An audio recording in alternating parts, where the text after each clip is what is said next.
Hey there, good morning. It is a Thursday morning with Tuba Billy. So I asked my wife this morning, what should I talk about? Because I'm kind of getting low on the topic. She threw out some ideas, living with 3 kids and having a baby during a pandemic. Yeah, that was kind of rough. Then she brought up bad bosses, my experience with a prior company, a previous employer, and kind of why I left. Hey, I think that's a good idea because I have friends that are complaining about the exact same thing right now. Supervisors who don't care, who don't help, who just are interested in the almighty bottom line and how much money you're going to make them. So I think that'll be a good topic for today.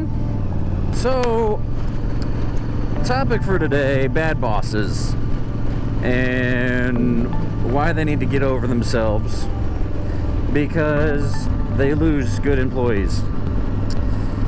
So I worked for a company, this is while we were up in Wisconsin for several years, 4 years I think.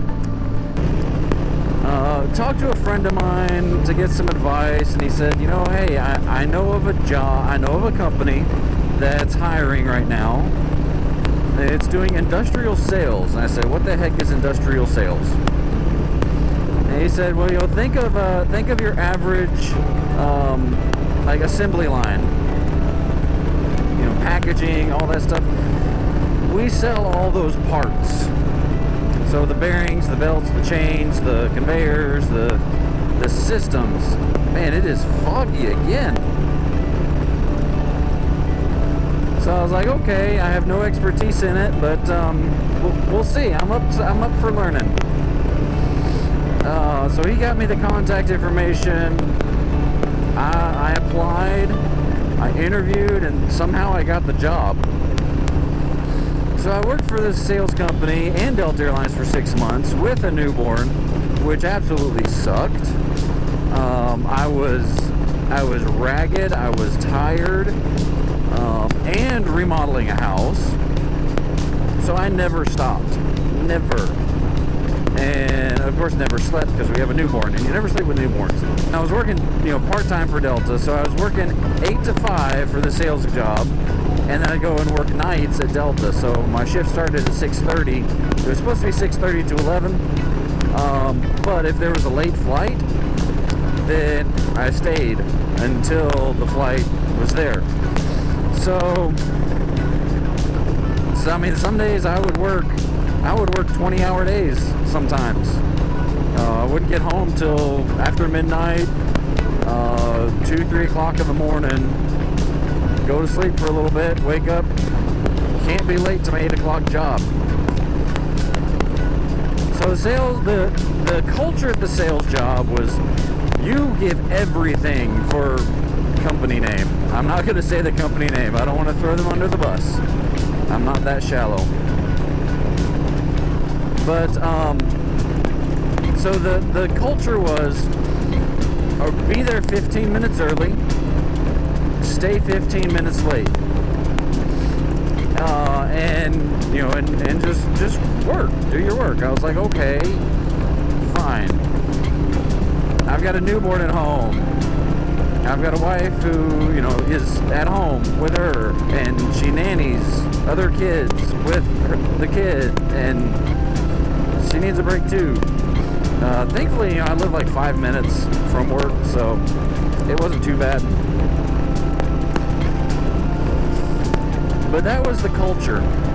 If you didn't put in the extra effort, you would never make it anywhere. And for a while, I did. Like, I put in, I showed up at, 7:30, and I would stay till 5:30, just to, even if I... And the culture was, even if you weren't busy, even if you had nothing to do, you sit there at your computer and look busy, as if you have something to do. you stay there, Mr. Truck. Thank you.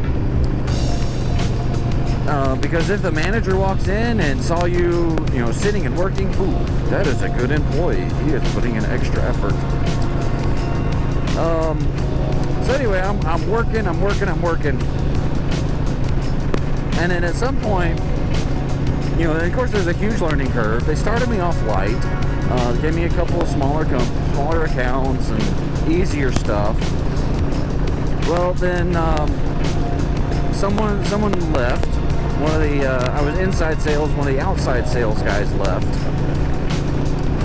and of course that created an opening. So then one of the inside sales guys got promoted to outside sales. Higher pay, get commissions, all that jazz. And then so they spread out all of his accounts. Well, they gave me, since I had the lightest load, they gave me a majority of those. I had only been there for maybe 4 months, so I still had a long way to go before I was proficient in all this stuff. Holy crap. I'm gonna take a break until this lightens up. Alright, so I can see a little bit farther. I'll resume my story. That was some thick fog. We're talking like less than 100 feet visibility. So anyway, this guy was moved to outside sales. I get all of, a lot of his accounts, and so automatically my workload goes from, fairly busy to I am way over my head. And some of these accounts were massive accounts, hundreds of thousands of dollars, orders and everything. And so I started stressing really bad, and I was dropping the ball. It was in over my head. I really didn't know what I was doing. I was learning a little bit, but we still had a long way to go.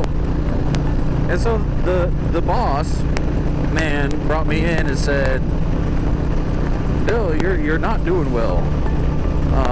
You're kind of. We've had some complaints from the other guys, and you don't stay focused. You take long bathroom breaks. I was like, what? I take a lot of bathroom breaks,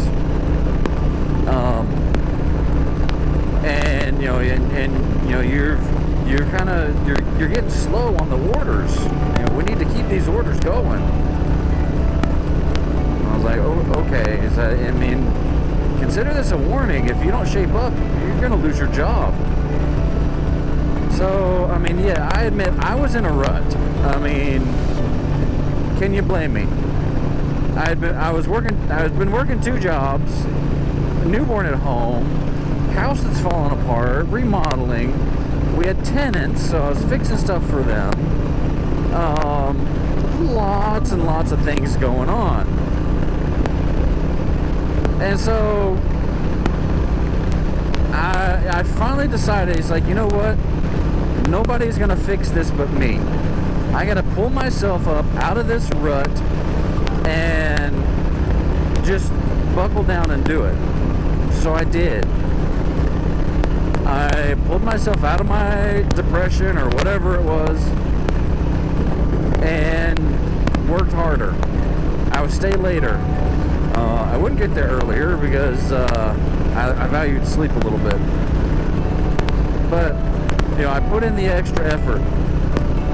One of my companies I grew from, they were doing like $20,000 a year in sales I grew them to like $2 million. But still, the environment in that office, there are only like 9 inside sales guys, so we're, pretty close-knit. The environment in there was just toxic. Like toxic, passive-aggressive. I was taking like a brain break, just taking a moment, and I was cutting my nails because, I was just having a moment, and this dude pokes his head around the cubicle, goes, "Dude, really?" And I'm like, "I've seen everyone else. I've seen you." I didn't say this, but I thought, "I've seen you cut your nails. Don't give me any lip." And so it was just that constant. Everyone's looking over your back. Everyone's, or looking over your shoulder. Everyone's kind of tattletaling on you to the big boss man. And he seemed to care less. I told him, like, look, I'm kind of struggling. I'm working 2 jobs. And,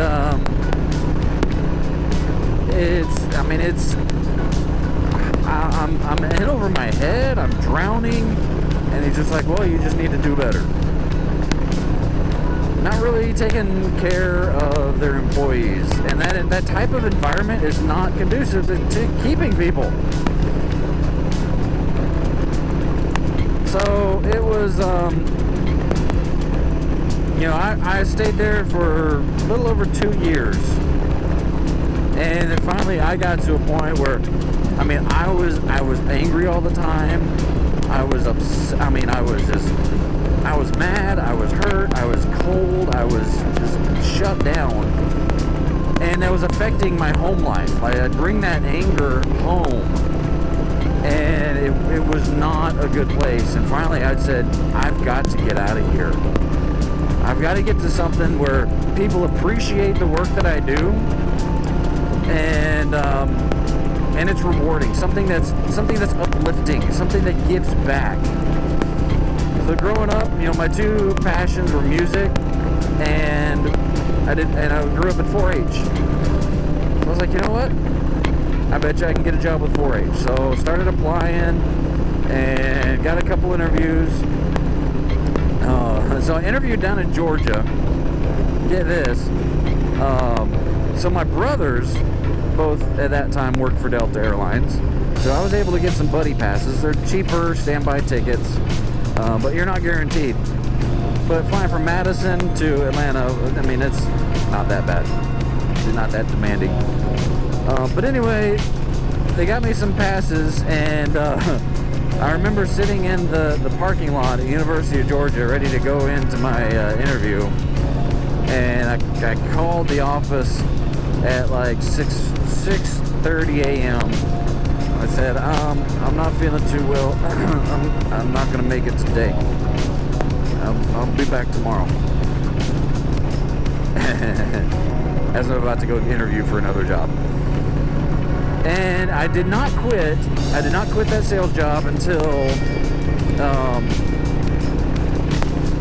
I had another job lined up, secured.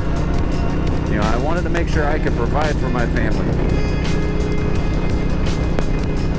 So, and even when I told the boss man that I was leaving, I gave him a full 30 days notice. I didn't do the 2 weeks, just so we could,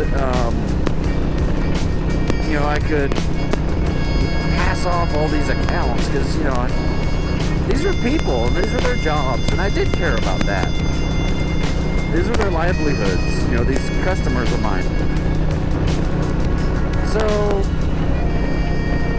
as we're doing that, it's just, nobody really cared about me anymore. They're just like, yep, you're leaving. Who cares? The boss even said, from what I know about 4-H, you're not leaving for the money. I said, nope, it's not. I said, so why? What is it? I said, this just isn't a good fit. The environment is toxic. I'm depressed, and I'm taking it home to my family, and I don't like that.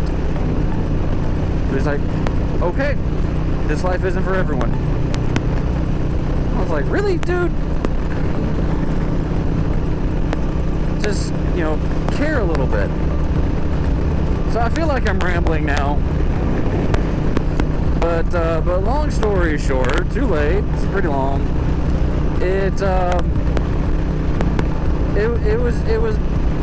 I would not leave on good terms with the office. Now, the owners, before, like a week before I gave my notice, we had a big inside sales retreat. We went to this gorgeous place up in Green Bay, and had meetings and pep talks and all this other stuff. And one of the owners pulled me aside and said, "Dude, you're killing it, man. I'm looking at your accounts. You've grown this one account to $2 million. It's like, this is great. Keep this up. I mean, you're gonna go places." And I was like, okay, thinking I'm out of here. Well, he called me about a week after I gave my notice. He said, "I hear you're short timing with us." He said, "Well, you know, I'm sad to hear that. You know, you finally I feel like you're finding your groove. But tell you what, if the 4-H thing doesn't work out, you can come on back and we'll have a spot for you." I was like, okay, that's nice. So the owners saw what I was doing. The manager that I worked with every day did not. So bosses can make or break. The moral of the story time: bosses can make or break your experience in any job. If you have an overbearing, micromanaging, and not caring manager or boss, supervisor, you will hate your job no matter what it is. A friend of mine is a cook at a university here in Georgia, and you know, because of all this coronavirus and pandemic, of course, there's a lot of stuff that they have to do now. A lot of people have quit, so they're understaffed and they're overworked.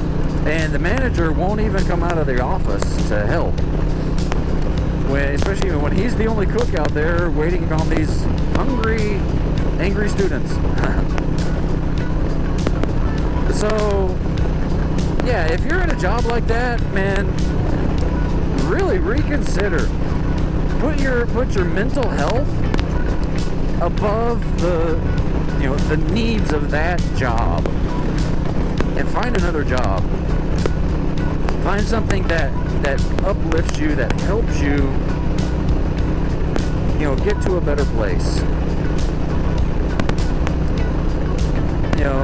And make sure, of course, and if you have a family, if you're, financially dependent on this job, find another job before leaving that one. Don't just quit and then be a freeloader for a while. That's not good. But toxic workplaces are bad. And the job I work now is great. Everyone gets along. It's wonderful.